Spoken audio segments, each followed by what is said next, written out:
Magandang umaga, narito na ang PTV Balita ngayon. Nagpatupad ang National Housing Authority o NHA ng moratorium sa pagbabayad ng amortization ngayong buwan ng Agosto para sa lahat ng residential account holders sa piling rehiyon sa Luzon. Sakop na nasabing relief measure ang mga residenteng naninirahan sa National Capital Region o NCR, pati na rin sa mga lalawigan ng Ilocos Region, Cordillera Administrative Region, Central Luzon, Calabarzon at Mimaropa.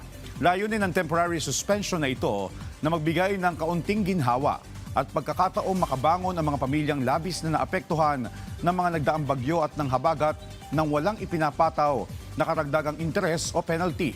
Inaasahan magbabalik sa normal ang regular na paniningil at remittance ng amortization payments simula sa September 1, 2026.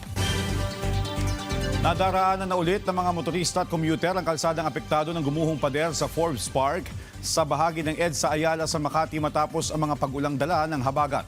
Isinagawa ang clearing operations ng Department of Public Works and Highways at Metropolitan Manila Development Authority simula pa noong Sabado ng gabi. Matatandaang agad na pinuntahan ni DPWH Secretary Vince Dizon at MMDA General Manager Nicolas Torre III ang gumuhong pader na nagdulot ng mabigat na trapiko sa lugar. Nauna nang ipinag-utos si Pangulong Ferdinand R. Marcos Jr. na agad alisin ang mga debris na kumalat sa kalsada. Nitong linggo lamang ng gabi ay natapos na ang clearing operations kaya naman ligtas at tuloy-tuloy nang nakadaraan ang mga motorista.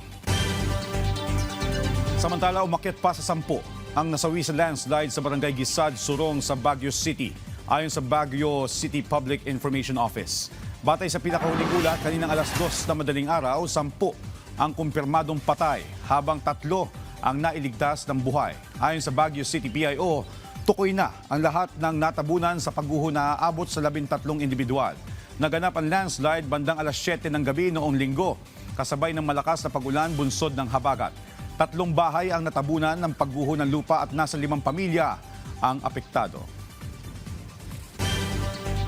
Tonelalang basura ang naipon sa isang bahagi ng creek sa Baclaran sa Parañaque City dahil sa walang tigil na pag-ulan nitong nagdaang linggo, dulot ng habagat. Agad namang umaksyon ng Department of Public Works and Highways, Metropolitan Manila Development Authority o MMDA at local government units para tulong-tulong na alisin ang naipong basura. Ayon sa Parañaque LGU, unang beses itong nangyari sa water channel kung saan iba't ibang uri ng basura ang naipon. Ayon naman kay DPWH Secretary Vince Dizon, kailangan na ng overall master plan para tuldukan ang tinawag niyang garbage crisis sa bansa. Anya, habang padami ng padami ang tao sa Metro Manila, padami ng padami rin ang basura na magiging sanhi ng malaking pagbaha. Kailangan talaga nananawagan tayo paulit-ulit sa mga LGUs natin, sa mga kababayan natin na kailangan talaga medyo mas maging madisiplina tayo sa pagtatapon ng basura. Pero kailangan na rin talaga natin tingin ko ng overall master plan to address the garbage crisis.